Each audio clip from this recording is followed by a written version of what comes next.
Yo, what's up, guys? This is Chase with the Hanging with Azarian podcast, episode 1. On this episode, I have my roommate Adam McCormack, where we talk about using quarantine to better our lives, skydiving, and breaking social media addictions. I think there's a lot to improve, obviously, but I'm glad you guys are tuning into my first episode. I really appreciate you if you're listening to this, especially on day 1, and I really hope you enjoy. Thanks. What is up? If you're on YouTube, you are looking at my face. If you're on iTunes, Spotify, Podbean, wherever else this is going to be. I have no idea where it's going to be. It's going to be everywhere. It's going to be everywhere for sure, hopefully. But this is my new podcast, Hanging with Azarian. If you're a real one, you know I used to have a podcast that was god-awful, put zero time into it. I'm sure you did your best. I tried my best, yeah. But I've even tried to make Hanging with Azarian episode 1 4 times now. This is the 5th attempt. This is a whole new guest here, which we'll get to in a second. My boy Justin, I put him through the ringer. We tried 4 different times to record it. It wasn't like we had a bad conversation. I was embarrassed. It was literally just me fucking up the audio multiple times. So I finally got this boom arm here, got a mic here. I hope this reaches it. I hope this is making it to the platforms and it's finally complete. But before I get into what this podcast is about, I feel like I should address my roommate, my boy. He jumps out of planes with me every once in a while. His name is Adam. Yes, sir. Adam, how you doing today, man? I'm doing great, man. I love this setup. Yeah, I'm excited. Well, it is our apartment, so I'm glad you enjoy it. So what this podcast is, it's me kind of just doing this as a hobby. I do a lot of video stuff for like work-related things, and I felt like I needed something stress-free that I could enjoy doing. I don't expect this to be a job at any point in my life. It was kind of just hey, I want to do a little podcast, kind of talk about things I'm interested in, and hopefully that you are somewhat interested in. So the main idea behind Hanging with Azarian is there's going to be 3 main things I talk about. One, the first, if you know me, you know I'm into filmmaking, so whether it be the actual filmmaking process on how to actually make something with a camera, or if it's just someone I bring on that wants to talk about movies, one of those 2 things, we cover that. The second thing I want to talk about is fitness, so if there's someone that really inspires me, whether it be nutrition-wise, a weight loss story, something like that. Over quarantine, which we'll get to in a second, we kind of took advantage of our time. I used that time to lose 77 pounds, so I was becoming very invested in fitness and nutrition and all that kind of shit. So it's something that I'm really into now. It's something I like to talk about. So if I get guests that want to talk about that, that'd be something I'm really interested in. Third thing, business, entrepreneurship. I am by no means a successful businessman at the time of recording of episode 1 of Hanging with Azarian, that's for sure. But I am very excited about my new business that I started over quarantine and kind of getting into the startup of an entrepreneurship and the struggles, the stresses. It's both the scariest, hardest, and most fun thing I've done so far in my career. It's very stressful, and it's something I'd want to talk about often if there's someone that's in a similar field or just a completely different business field and has any tips. I think that'd be cool. The fourth thing, I guess, is if I just have a homie on that kind of shoot the shit for a bit, talk about life and good stories, I guess. I fit category 4. Yeah, Adam fits category 4, yeah. For sure. But maybe the other 3 someday, but not now. I mean, he works out at Planet Fitness, so we can't talk about fitness because he's a lark alarm guy. He's just mad because my gym is cheaper than his. Yeah. That's all it is. Oh yeah, it's cheaper for a reason, for sure. He's jealous. Yeah, absolutely. But yeah, those are gonna be the main things. In an ideal world, there's a rotation going where it's my boy, someone involved with filmmaking, someone involved with fitness, someone involved in business, and then restart that rotation. I don't live in a realistic world though, so it'll probably be all over the fucking place of when certain people come on, but that's the main goal with this, and I guess this is episode 1. Now the intro bullshit's out of the way. I'm sorry for excluding you for so long, Adam. It's alright, you had to do what you had to do. I had to do what I had to do. Alright, sounds good. He was so nice because this is, I guess, the 5th attempt. This is a whole new setup that we're trying. Bought the fucking boom arm. He was sitting here waiting for like an hour and a half. He even made me coffee. That's how you know you have What a guy. What a guy I am. Yeah, not any coffee too. If you're really into it, New England blueberry cobbler, I think it's called. It's fucking unbelievable. New England, where we're from. Yeah, we already have a sponsorship from them, so there you go. So, I think getting into, I guess how I know Adam, actually, I just realized it's kind of a funny story. Yeah. Do you remember how you met me? I remember going to your place for the first time. I remember hearing about you. Everyone's like, "Yeah, we're going out with Chase." I never came because I was caught up with something. I had a little ting going on. Yes, sir. That's exactly how I knew you. Yeah. Because that was when I was stuck in a 1-bedroom. I guess I was like a mystery apartment. Yeah. Adam was that. You put it perfectly. Adam was like this mysterious figure that I had no clue was even real, honestly. So, some backstory. I meet these two guys, Malik and Jake, who Jake will definitely be on the podcast because he's my current roommate. Malik doesn't live in Florida right now, but if he comes around, Malik is someone I have to have on this podcast. We're hoping he comes. We're hoping he comes. Malik, if you're watching, you're listening, you better make an appearance, my guy. We need you out here. Please. So, I'm hanging out with Malik and Jake all the time. They're like, yeah, we have this other roommate, Adam, that we've never seen. He's just never in the apartment because he's dating an Australian girl. I was like, oh, that's gotta be. Oh, he sounds like an interesting guy right there. That's something.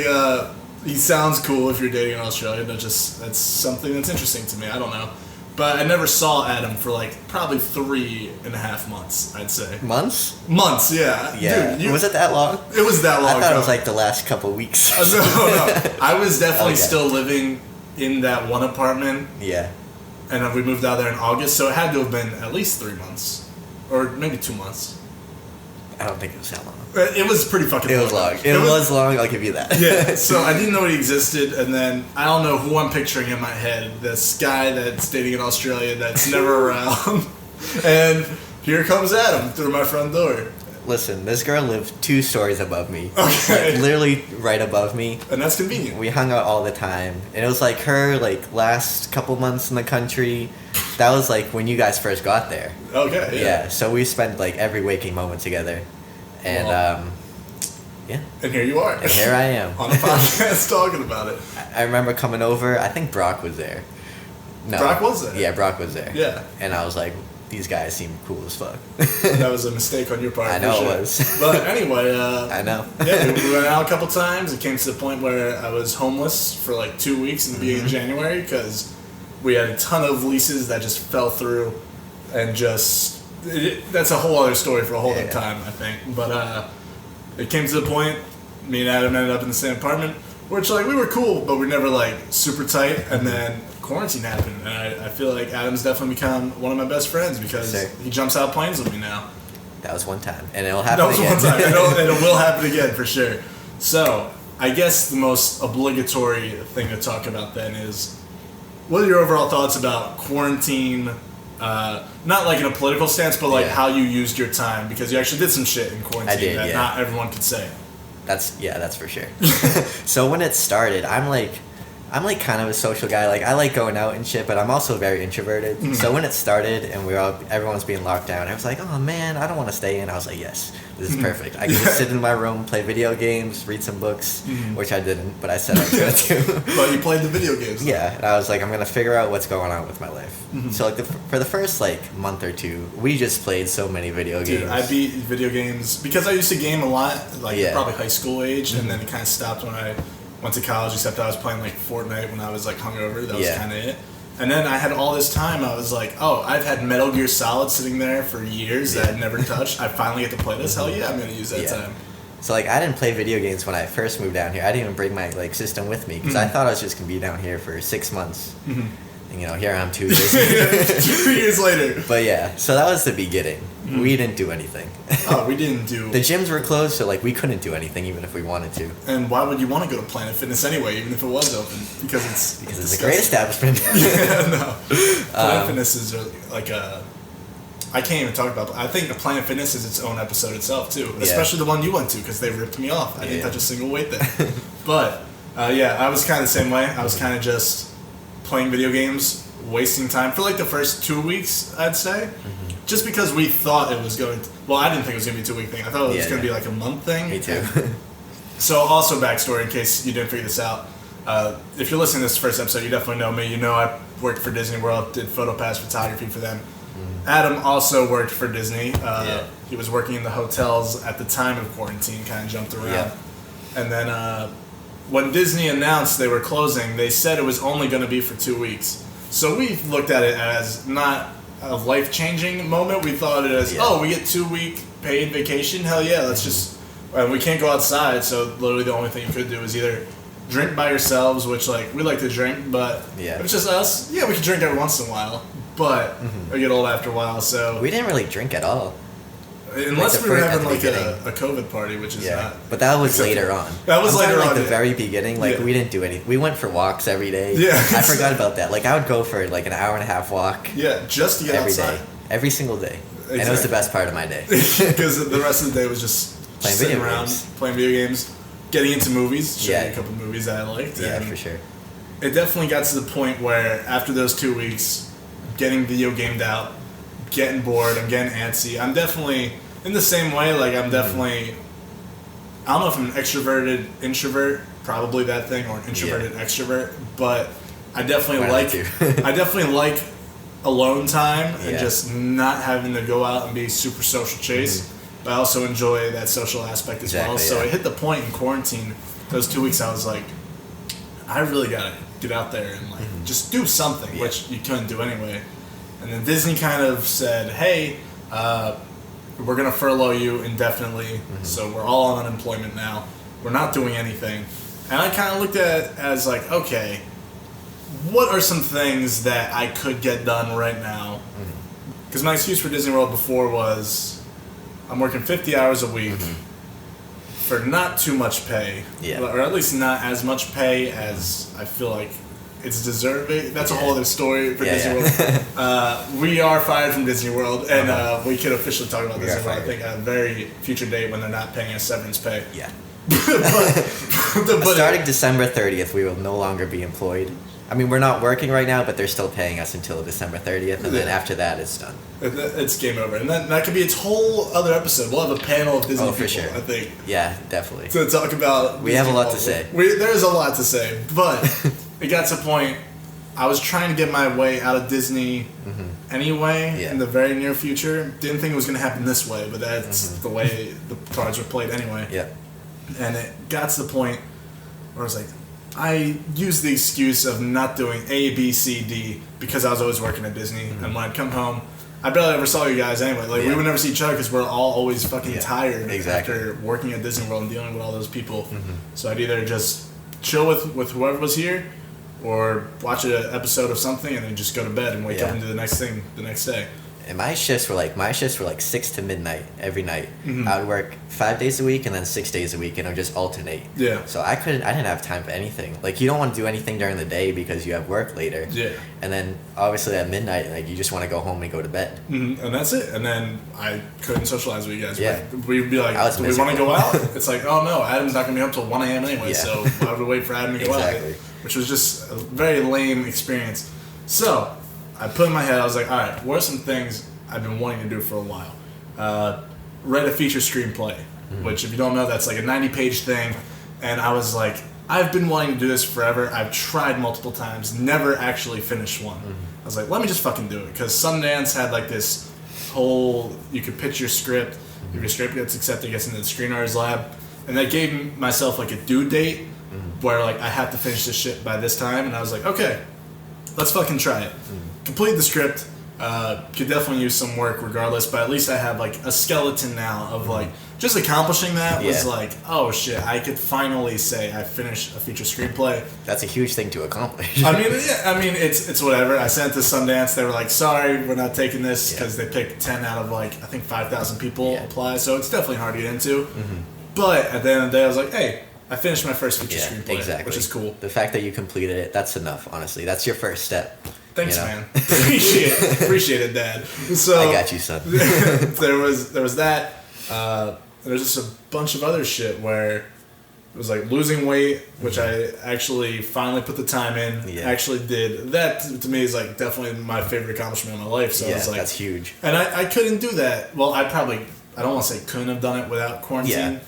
But I definitely saw COVID as like, I have all this free time now. Everyone's complaining how much free time we have. Yeah. Let me just use the free time. And this is why I want to have you on, is because you're someone that actually also decided to do shit with the quarantine time. Sure. So do you want to talk about why you did what you did? You want to get into like what you're doing? So I mean, at the beginning, I was at a time where I did not know what I wanted to do. I was kind of like struggling. I was having a quarter life crisis. Like, I was going through it. He is 25, so you can't say it as an 25. official quarter life crisis. Yeah. So I was just going through different things. What do I want to do? Like, I was writing things out, and I was looking into like how people got successful in life. And I saw this crazy stat. I don't want to quote the exact percentage because I don't want to be fake news. I don't like remember. Yeah. But it was like around like 90% of American millionaires, they're somewhat invested in real estate. And so I was like, real estate sounds amazing. And I think this was the exact time that you and Justin were like thinking about it too. Yeah. Because you guys want to like videotape and take pictures of houses for real estate. So I looked into getting my real estate license. I was like, this is a career I think I want to do because I don't want to like some boring 9-to-5 desk job. Yeah. Like obviously this is going to be a ton of work, a ton of time is going to be going into it, but at the same time I can kind of pick my own schedule. Like you're working for a brokerage, but you're also like this is your own business. It's all your time, yeah. Which is this is you. So I started getting my started taking the real estate course to get my license. I'm almost done with it now, so like it's been a lot of work. I've been kind of on and off with it. I was very on it first. I was doing it every single day, and then towards the end, it's a lot of fucking classes you have to take. Though. It is, yeah. Towards the end, that's when I got another job because I was like, I need some income for the meantime because I don't want to be on unemployment anymore. Yeah, unemployment is something I didn't think I'd be on. Yeah, but here we are. Exactly. So I got a job as a pharmacy technician. I started that on Monday. But I still want to get my real estate license, and I'm almost done with the course. Once I'm done with the course, I just have to take the exam for the course, and then I can schedule my license. So, and he's almost there. I'm almost there. I saw it from the beginning to end. And what's crazy about you is because me, you, and Justin, I think we're talking about this before, where Justin has a friend that also I don't know the full story of how to get your real estate license because I'm more trying to get into real estate videography and just do that part of it, but. Justin said his friend has been taking the same thing you've been doing for like pretty much a year. Yeah. This man's been banging out like it's just day after day. He's like, yep, I just did this 4-hour fucking course today, and I was like, shit, this is some good shit. And that's the good and bad thing. You can do it on your own time. So like it's as much work as you want to put into it. You could finish in a couple weeks. It could take you months. It could take you a year. Yeah. You know what I mean? It's all about self-discipline, how much you want to get it done. Do you think quarantine helped give you self-discipline? Yeah, for sure. In what way do you think? Because I feel like I also experienced that too. I think it's because of the unemployment.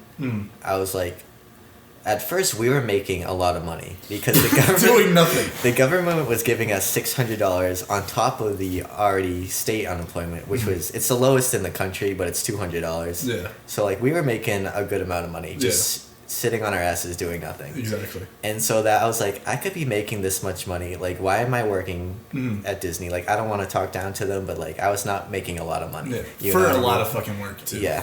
For a lot of work, a lot of hard work, a lot of dealing with things. We'll get into that. That's its own episode. I'm telling you. Yeah. So I was like, I want to be making this amount of money. Money's not everything to me. Yeah. But I want to make at least enough where I'm just comfortable. Exactly. And that's why I'm the same exact way. Yeah, that's why I was looking into other things. That's why I want to get into real estate. It's something where you can make a lot of money, but it's also something where you can kind of just make a little bit of money here and there. Yeah. Which I think is more what I want to do. I don't care too much about money. I just want to be comfortable. I want to pay the bills. I don't want to be struggling for money. Exactly. You know? I'm kind of the same way because I think there's this whole mindset out there where like money is bad. And I agree, like, I'm not going to sit here and be like, there should be people that have $5 trillion in their savings account. Because, like, there should be something. But at the same time, I think a lot of people almost demoralize people when they say, like, oh, I just want to make more money. Like, it's like, these people work hard for their money. Most of the time. Like, I know there's people that are born with a silver spoon. There's people that have it easier than others. You know, there's certain advantages that some people have, but at the same time, you have to work hard for your money. Yeah, exactly. And just because you work hard and you're successful doesn't mean that other people should look down on you for that. I mean, because you got there for a reason. Like, you didn't just sit on your ass all day and get money. You know what I mean? I'm on the same wavelength for sure, where I don't want to be rich. I want to be able to create enough money where I'm debt-free, I'm smart with money.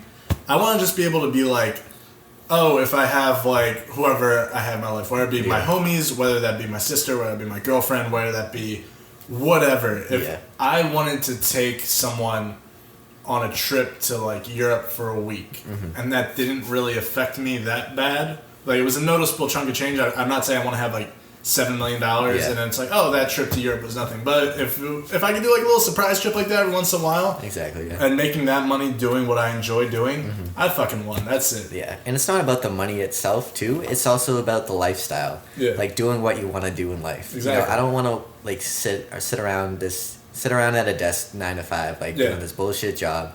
You know, I want to do something that makes me happy. That makes me, you know, keep wanting to wake up and do that. You know what I mean? No, 100%. I don't need a Lambo. I don't need... Because I'm the same way. I've had internships where it was like the 9 to 5, where it was video related, so I'm not saying that part wasn't shitty. I learned a lot, but I was in the same rotation everyone else was like going into a job from 9 to 5, which I'm not saying that's a bad mentality, because a lot of my friends do it. A lot of my friends are... And there's nothing wrong with it. Yeah. It's just not for me. It's a very secure way, for sure, to make steady income all the time. I knew it wasn't for me, and I'm glad I got that taste of it, and I feel like this is kind of why I wanted to have you on, too, because even though it sounds kind of cheesy, you kind of found, like, something you were actually interested in over quarantine, because I'm not going to name any specific names, but I've heard stories of kids I went to high school or college with that were super energetic, super into it, because they were having a good time at the time doing what they were doing, and now they've done a desk job for... say 2 or 3 years, and I've heard stories of these kids being miserable. Yeah. And like they have way more money than me right now for sure.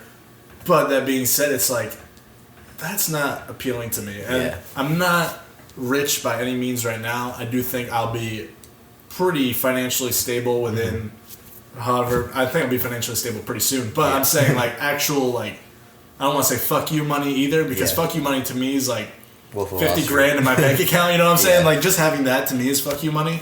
To some people, that's like $1 million, but some kids already have that, even though they're in this shitty 9 to 5. But you also, like me, saw, okay, I want to make my life more stable, just have money that it's hard to get, but once you're in that rotation and making that kind of money, there is no ceiling where it's kind of just how much time do you want to put into it.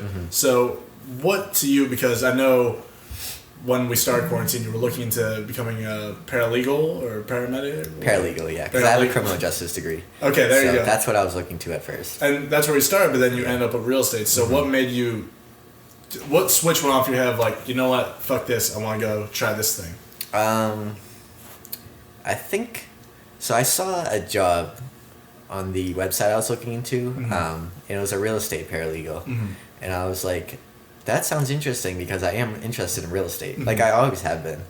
But I was like, why don't I just do real estate then? If that's what I want to do, you know what I mean? And for real estate, like, there's no ceiling. For paralegal, there's a ceiling. There's a certain amount you can get up to, and then you can't really rise up above that. Because the next thing about that is lawyer. But you have to go to law school to be a lawyer, of course. You don't want to go to law school? I thought about it, honestly. But I don't want to be in more debt than I am. No, 100% I agree. So that's the reason, I think, because there's a ceiling with paralegal. With real estate, there's no ceiling. Now, this is a genuine question I have for you going off of that then, because do you think... I'm of this mindset. So, there's a pitch. We'll see if this happens a couple months from now, because I'll have it documented. We're trying to get a big house full of people that are driven to do, like, I don't want to say freelance type shit, but more like riskier type jobs that we're all living together. Adam would be in that house, obviously, bringing it up. Because I'm of the mindset of, I think when you surround yourself with people that, even if your passions don't align, like, because real estate and videography are two different things, I feel like if you have people in the same house that you're living with that are also driven to do shit, you're also more driven to follow a similar path on whatever that's related to. If that makes any sort of sense of how I followed that. Do you think living with someone like Justin, for example, helps you, or motivates you anyway, to get real estate shit done in any way? That is the reason why I started doing the real estate course. Like, not the reason I started it, but the reason I was so invested in it and I was so motivated was because I saw you guys, like, trying to do your thing. Like, you were going on this weight loss journey, and 77 pounds, insane. And, like, this didn't just happen overnight. You were working for that. You were going to the gym every day. You were eating right. You were measuring your food. It's big time, measuring food. You know, you had your schedule, and I've always been this person where, like, I want to be motivated. Like, I want to live this life where, like, I get up, like, I have a schedule, I do all these things, I go to the gym and all that stuff, but it never happens. I, like, have a habit of creating habits for, like, a day or two, and then I take one day off, and then the habit's just gone. Yeah, so, I mean, I'm kind of the same way. I think it's consistency of doing the thing, because I think I bought the calendar, like, a month. So if we're getting into calendar talk, I think if you have a problem with getting shit done, which I definitely still struggle with, I have to keep on myself to actually do this shit. But if you get yourself a calendar and you write in like 4 things each day that you have to do, I'm not talking about getting a calendar and like decorating it with lame fall shit of like, here's Thanksgiving. Like, I'm not talking about any of that bullshit. It's like a schedule for you. Exactly. So like, you take 4 big things you have to get done that day, write them down, and then from that make a second schedule. So I kind of, for example, today was the first thing. I always put my workout at the top. I just get that shit done. So today was shoulder day for me. I write shoulders in black because that's the workout. Then I do a record podcast with Adam, and then I'm also going to edit this podcast today. So I put that as 2 different things. And then third was, what was the third thing? Oh, I'm hanging out with my girlfriend Olivia later. Shout out Olivia. So I put that on the calendar because I know it's a thing of dedicated time that I have to use anyway. Yeah. And then the rest of the day I just fill out with random shit. And Adam saw this calendar, and then Adam also got a calendar. So yeah. And then Jake got one, and Justin got one. Dude, everyone in this fucking apartment got a calendar. We all got calendars. It's a game changer for sure. But instead of talking about calendars, I think we should talk about something even more exciting, because over quarantine, I've always wanted to skydive. It's just been something I felt almost obligated I had to do. I don't know how way to pitch it, honestly. It was always in the back of my mind that maybe I would go skydiving, but probably not, because I am terrified of heights. Okay. And it's not something that I would go out of my way on my own to do. When you say terrified of heights, how terrified of heights are you?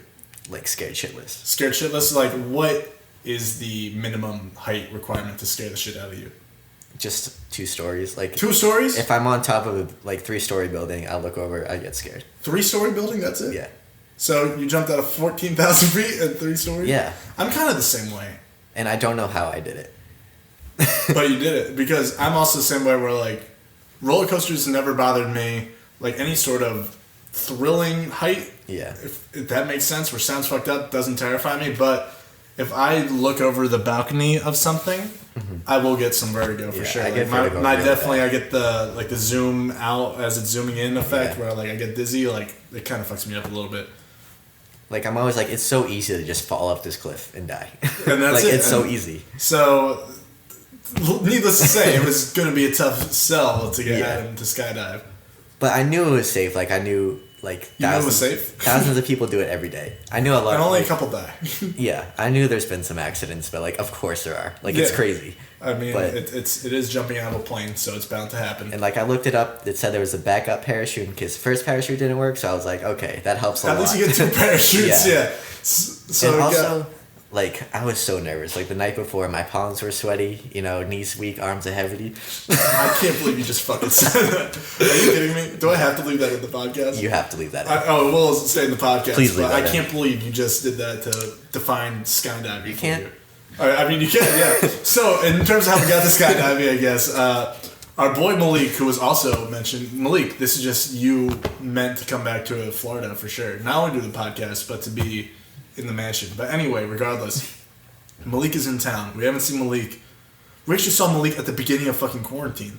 Oh, yeah. Malik is the reason quarantine started, I think. Yeah. He literally arrived and Disney had fired all the interns and announced they were shutting down. The same day. The same fucking day that Malik shows up. So, Malik has some sort of Florida voodoo where random shit happens when he shows up. And then the second time he showed up is the same day that they closed all the bars and stuff. That's true, too! Yeah. Holy shit! So we probably would have gone to a bar instead of skydiving. That is a very valid point as well. So, who knows? The third time Malik shows up, I don't fucking know what's going to happen. Yeah. But it gets to the point where Malik shows up.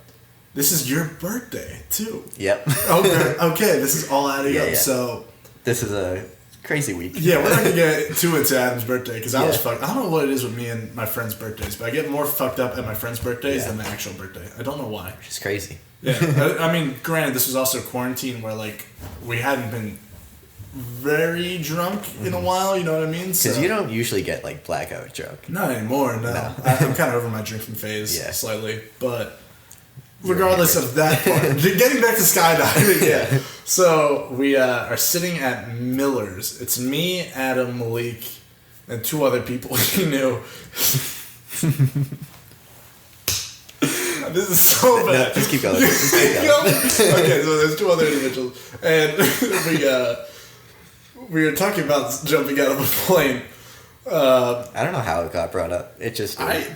I definitely am the one that incepted the idea, but I don't remember why I incepted the idea.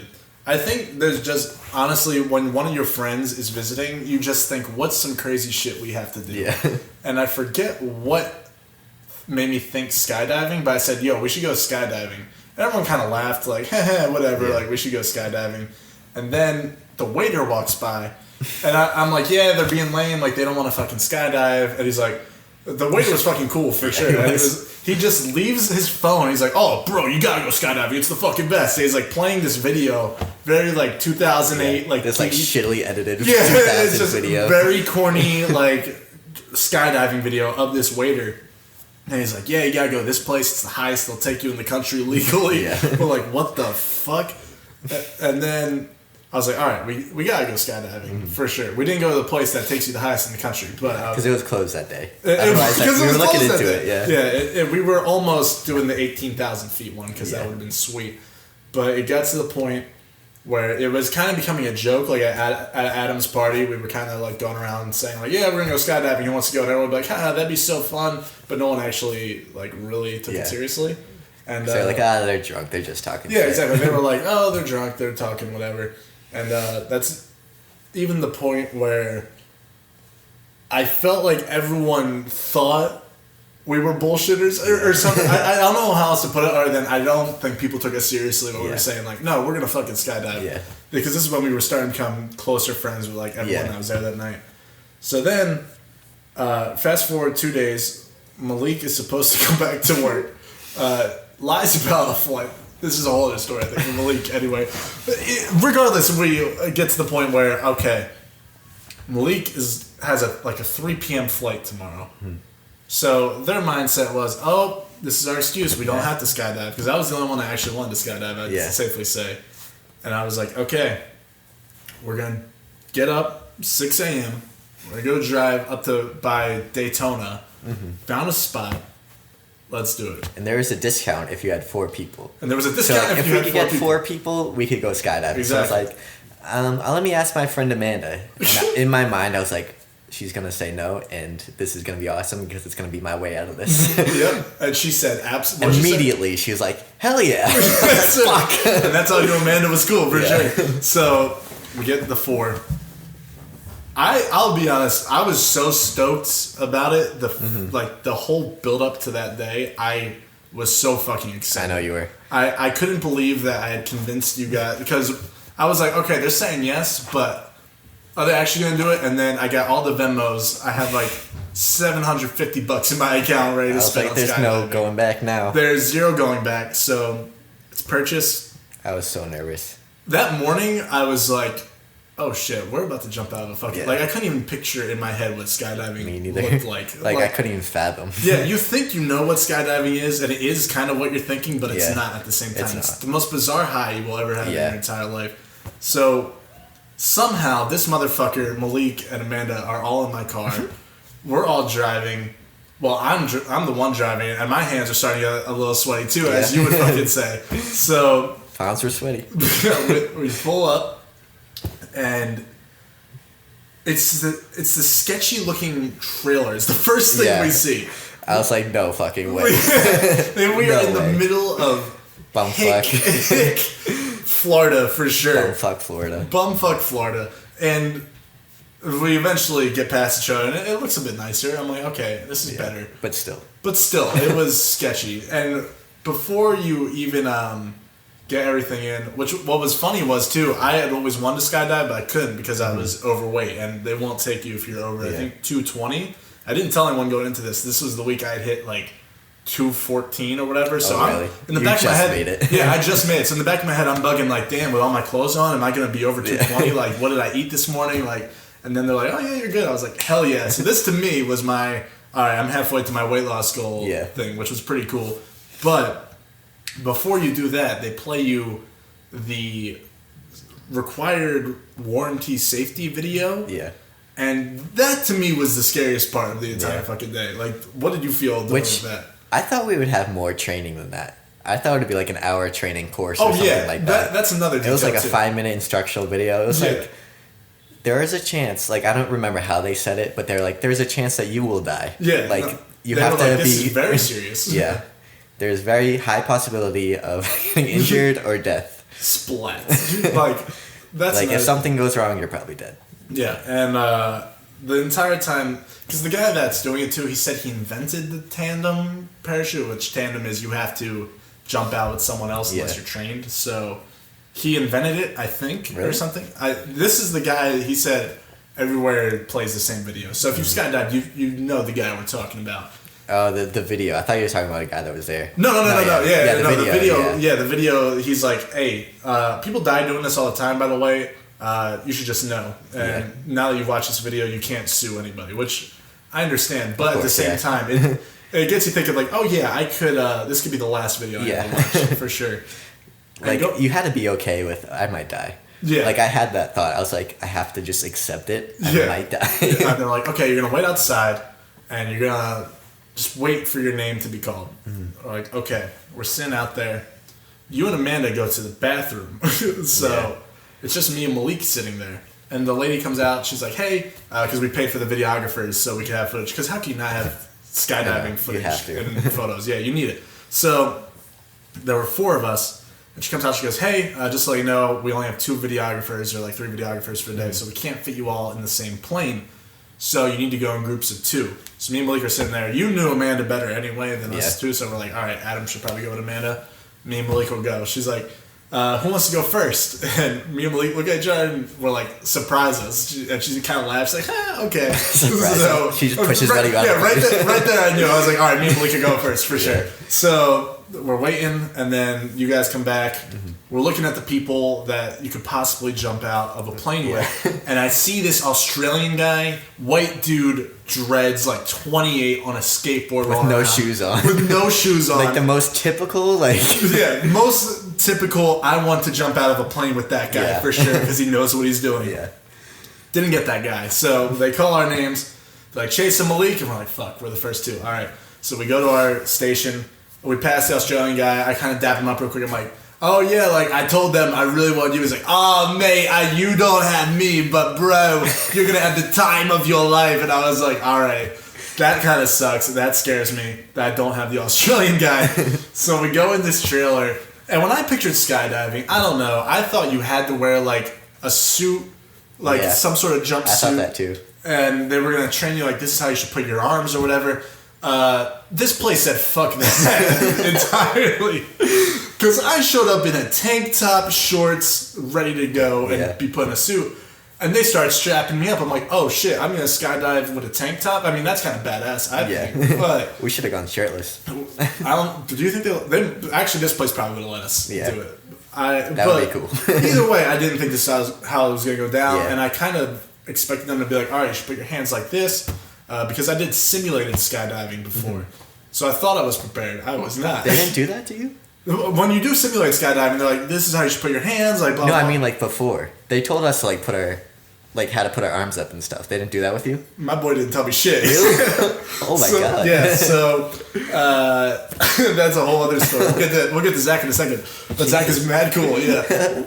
So all he told me was, at 8,000 feet, you're going to sit on my lap. I said, all right, this is the one time I'm going to sit on this guy's lap for sure, yeah. So that's all I really knew. I was like, keep your head back at one point. I was like, okay. That you can't even think, though, because you're like, I'm about to jump out of a fucking plane. Exactly, What's going on? My videographer, I don't know his name. He doesn't know my name. He's going... He thinks your name is... What does he think it is? He thought my name was Brady the whole time, yeah. And I didn't realize until the end. You guys like, you realize he's been calling you Brady this whole time, right? I was like... No, I don't remember that. I didn't realize until the end. Okay, thank you, because Malik and Minna were like, he's been calling you Brady this whole time. I was like, then why didn't you fucking say anything? I didn't notice. Yeah, because at the end he was like, yeah, good shit Brady or whatever. Yeah, good shit Brady. I was like, that's not even close to truth. Yeah.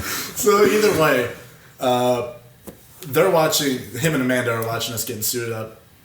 Me and Malik go first, so I guess I've been talking about skydiving for a minute, but we did go first, so I guess I'll be obligated to talk about it first. We're in this plane.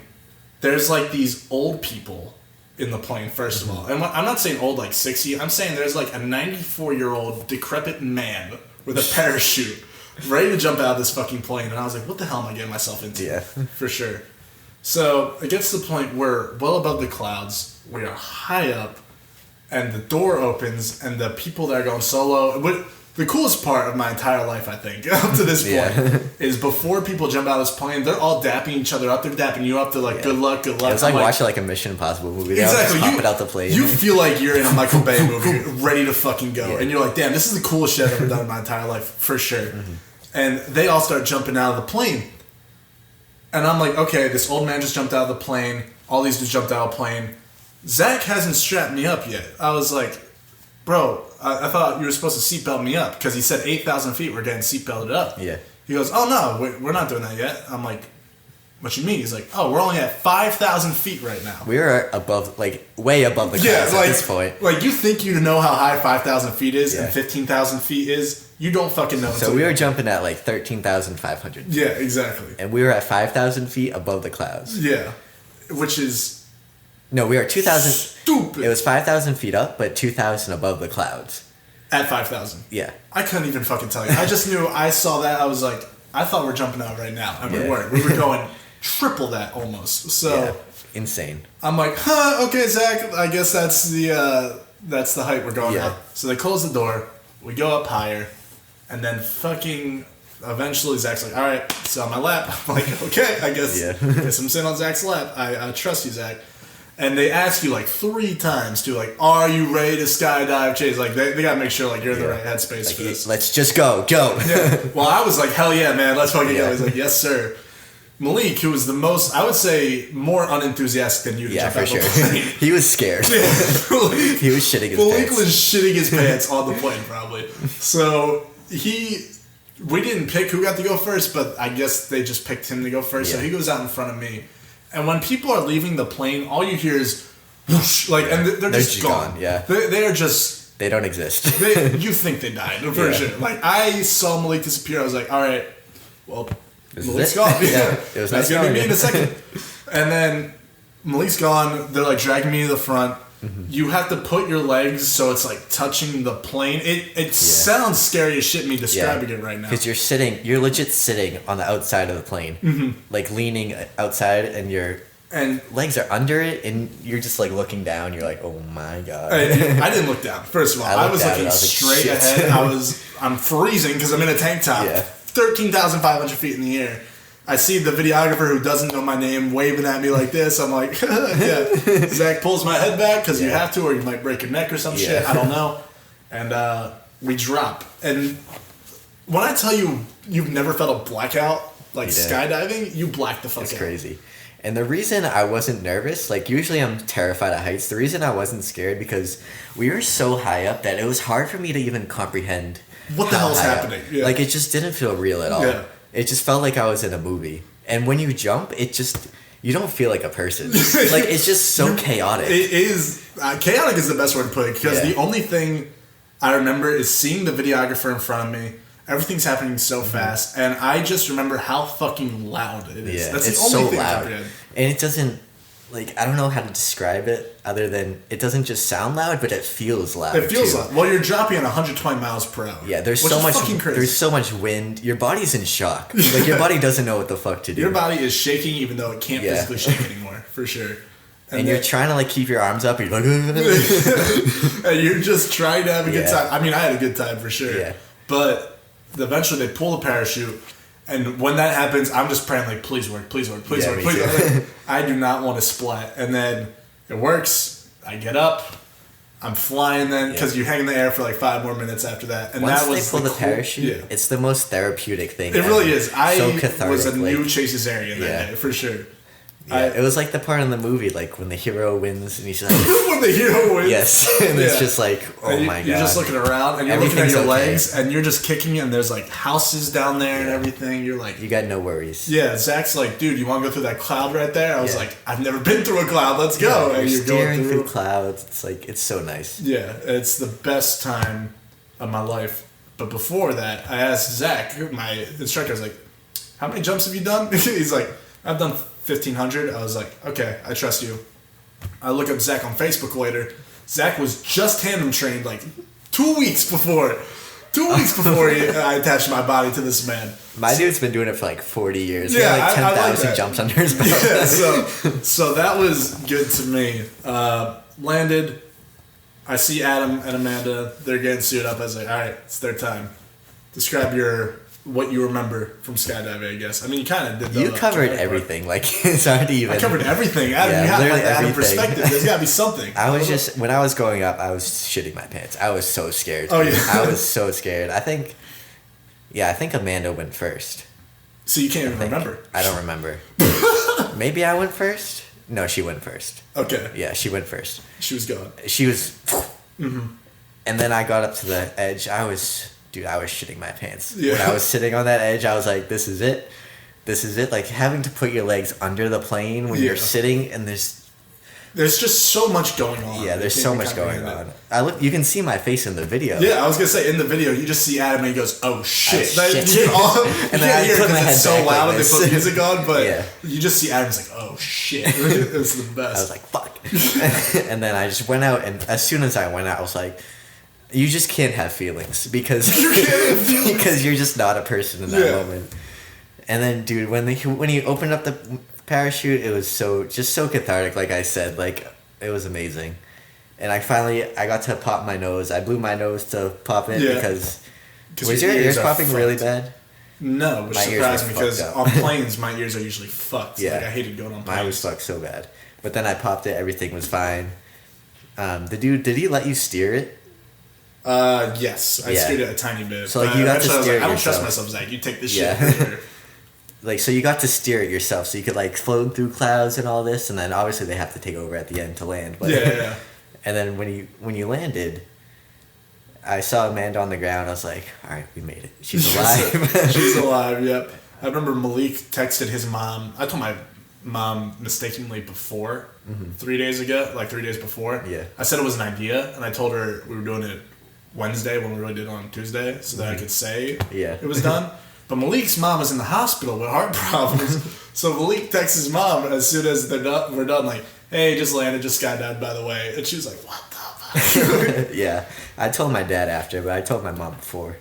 I texted my family. I was like, "Yeah, I think I'm going skydiving tomorrow." They're like, "What the fuck?" Well, yeah. My sister was like, "Fuck yeah!" My mom was like, "Oh my god." Yeah, my sister thought I was psychotic. Yeah. She was like, "What the fuck is wrong with you?"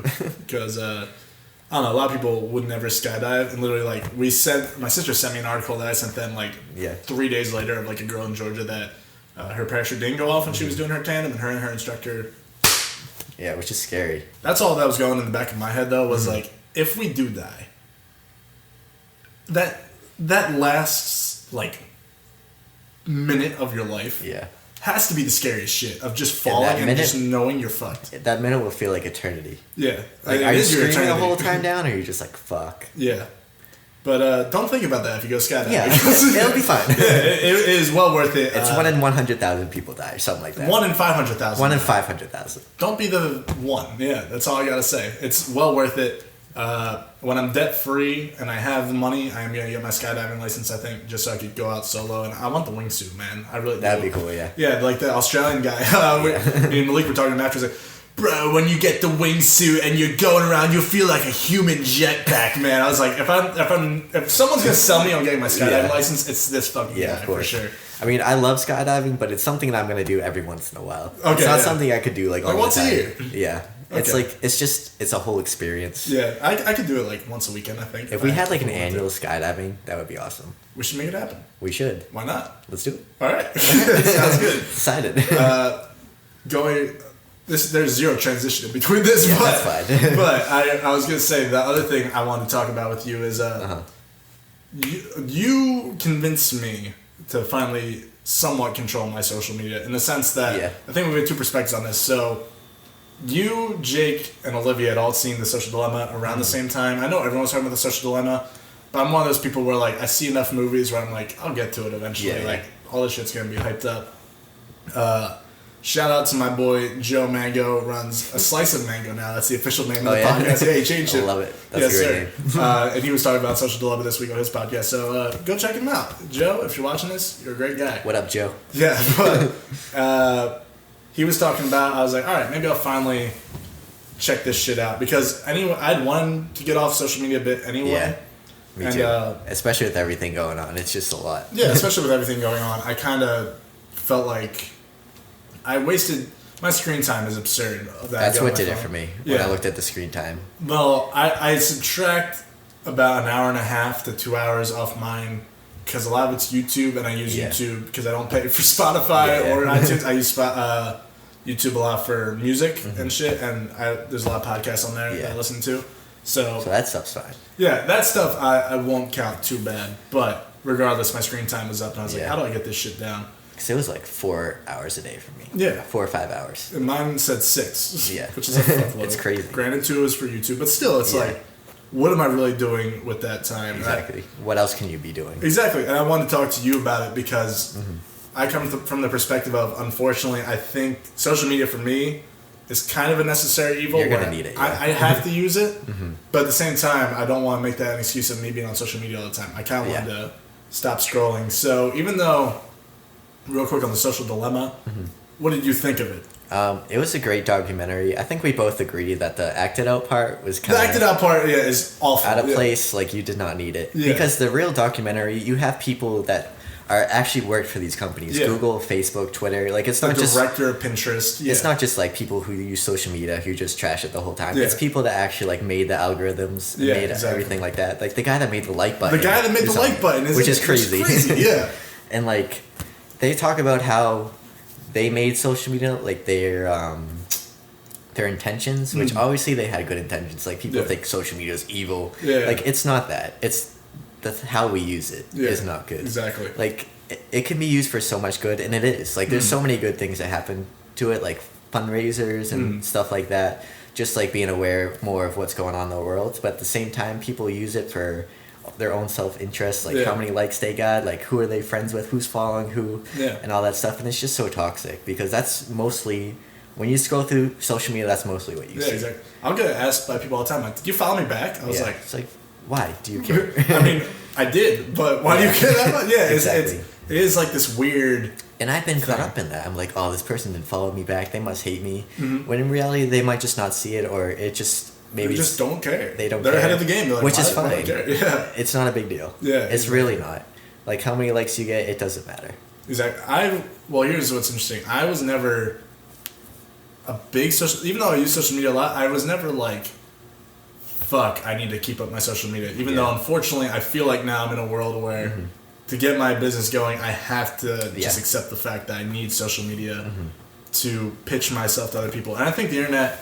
is great for a lot of things, so... It started the whole podcast world. Exactly. I mean, like, we couldn't... Like, if we did this, right, and there was no internet, we'd show it to maybe Jake, Justin, our roommates. That's it. The only way to get it played was if you had it, like, at a radio station. Exactly. Why would they pick up 2 random dudes? Exactly. And to do that, you would need to know somebody. You would need to have experience in the world, but... And it's the same with, like, YouTube and everything, too. Exactly. Now you could kind of just start whatever you want. And as a filmmaker, it's kind of like... Before, if I was growing up in the 90s and I made a short film for fun with my friends, and I wanted to show it to people, I would have to literally bring the reel to someone's house and show it to them. You'd have to have like mini screenings, like in a garage or something, and then you'd have to have it spread through word of mouth and all that. Exactly, but now it's like, oh, I could just post it to YouTube and just send the link and anyone can watch it. It's insane. That's awesome. It's really good for that. So, to me, it was always this necessary evil, even though... But it's not like necessarily an evil. It's just... It's hard to describe. It can be. It can be. It's all how you use it, though. If you use social media, I don't want to say for good, but like, just in, I don't even know how to say help it. Improve your, you know what I mean? Like, so I started my business over quarantine. a lot of it, I'm not gonna act like I'm a pro in business because I'm not, but a lot of it, I'm trying to get into real estate.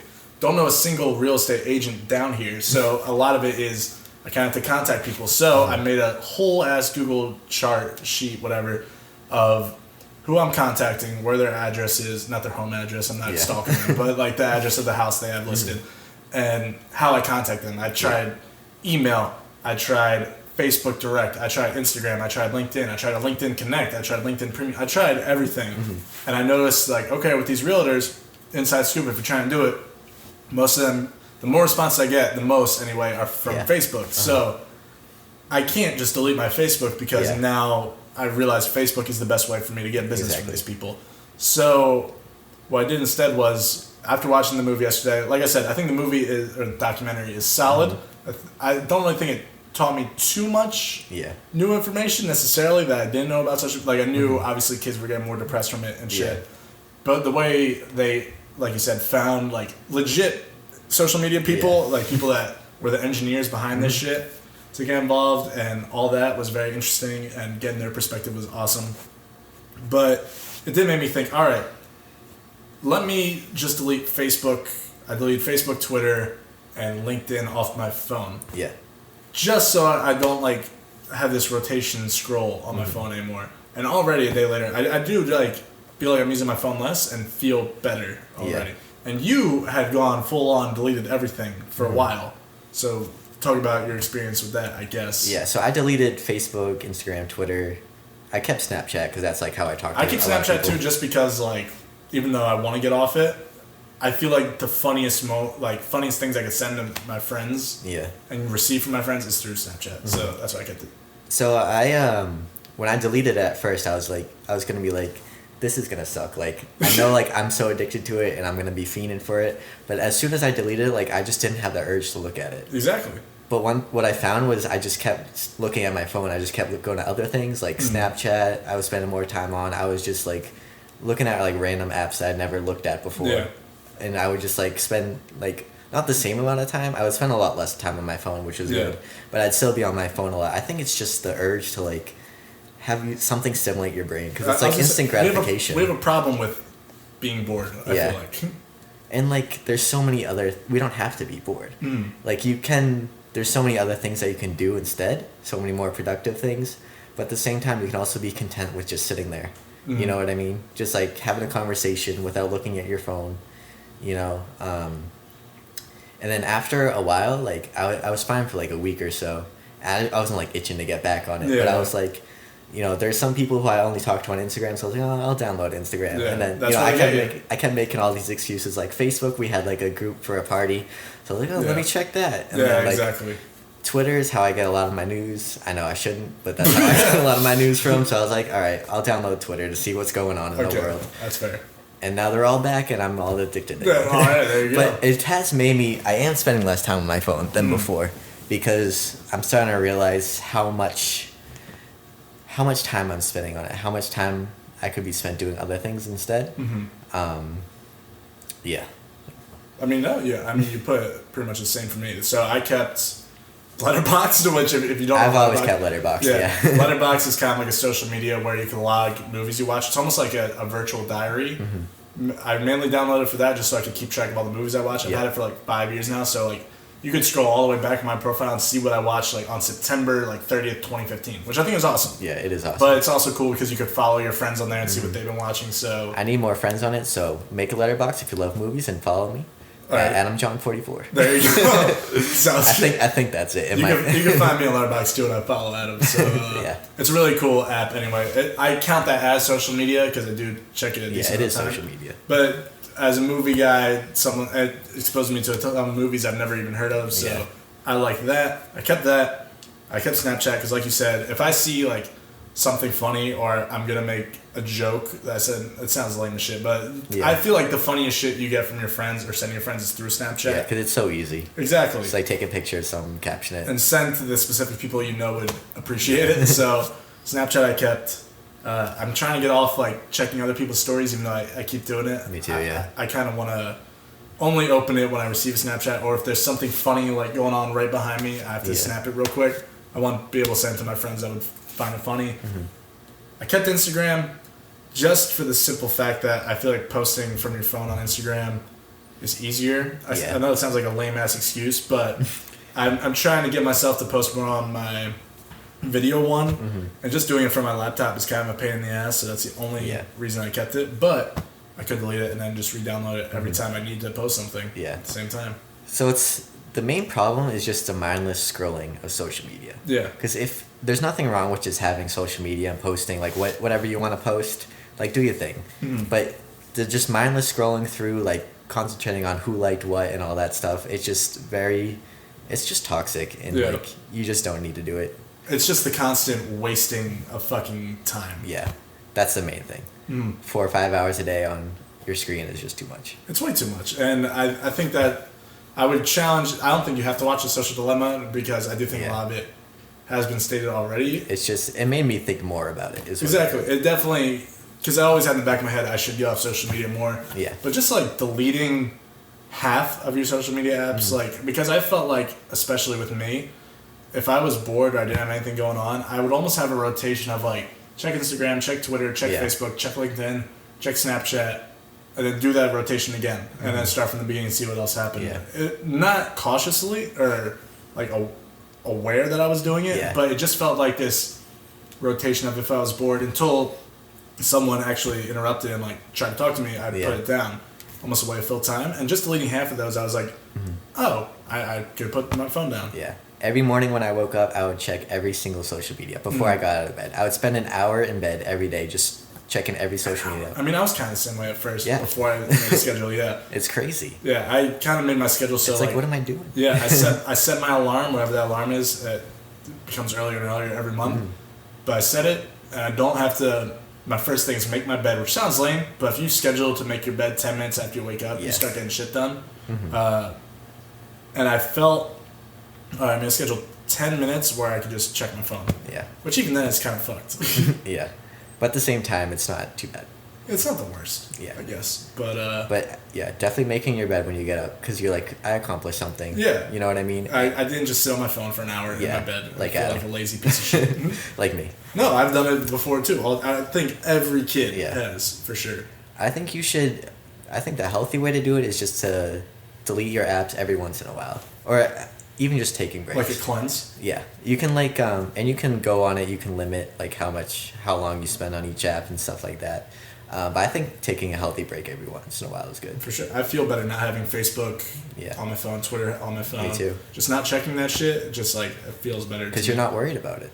And even just like the inconvenience of if I wanted to check them, having to do it on my laptop. Yeah. And just not having it all the time in my pocket is great. Like, I keep my phone now like in my room or like switch it. If I'm in my room, leave it out here just because I don't want to fucking check it all the time. So. But we are addicted. As soon as this podcast ends, we're both going to go to our rooms and check our phones. So I guess that's Adam's cue of we should end the fucking podcast. Okay, Nancy, man. Yeah, exactly. So, hopefully this episode makes it out. Hopefully this is the first episode. I forget hopefully everything when. works. Yeah, exactly. So I want to try and create one thing a day. That's my new goal as of this morning. So this is the first thing. This is the first, so I consider making a podcast episode thing. I consider making YouTube video a thing. Check out my YouTube channel, Chilling with Chase. That's where my weight loss video is. Yes, sir. I'm going to be posting stuff on there, hopefully once a week now, too. Whether it be me shooting on my camera, I have a glide cam. If you don't know, that's the thing that stabilizes your camera. Whether that means just trying to practice with that, making a 15-second video a day. I really want to try and become more creative, because I was watching a movie a day pretty much the entirety of quarantine, and I got to the point where I was like, even though this is useful, I feel like there's a better, more efficient way to learn about making movies than just watching movies, even though they're movies I should watch. Yeah, making something new every day I think is a lot better. I think it's better too. So, that is my new goal. Adam, where can we find you at, man? You can find me right here, man. Right here. You don't want to even plug social media because you're that done with it. Yeah. I mean, you can follow me on Instagram, Adam McCormack44. Nothing really is going on there. But if you want to, go ahead. That's what I'm saying. I mean, I'm not really doing anything. Anyway. Yeah, I'm kind of the same way. I don't feel like plugging my social media.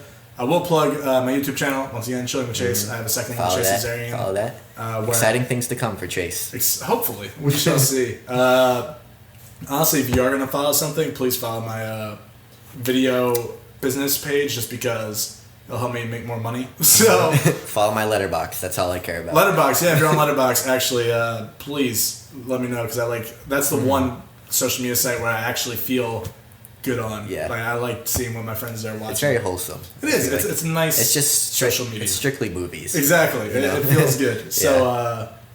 Yeah, Adam might be back on again. Probably will be back on again. I hope so. Yeah, we were talking so much about a Disney podcast because we need to talk about working we're going to have one. For sure. Yeah, with a very good group of people. We have to have Justin on. Yeah, for sure. Justin will talk so much shit. Only good things to say. Only great things to say. But even though this is my 5th attempt at closing out this podcast, I don't have a proper outro. I don't know what to say. Check out Hanging with Chase. It's called Hanging with Azarian. I think that's a good ending. Yeah.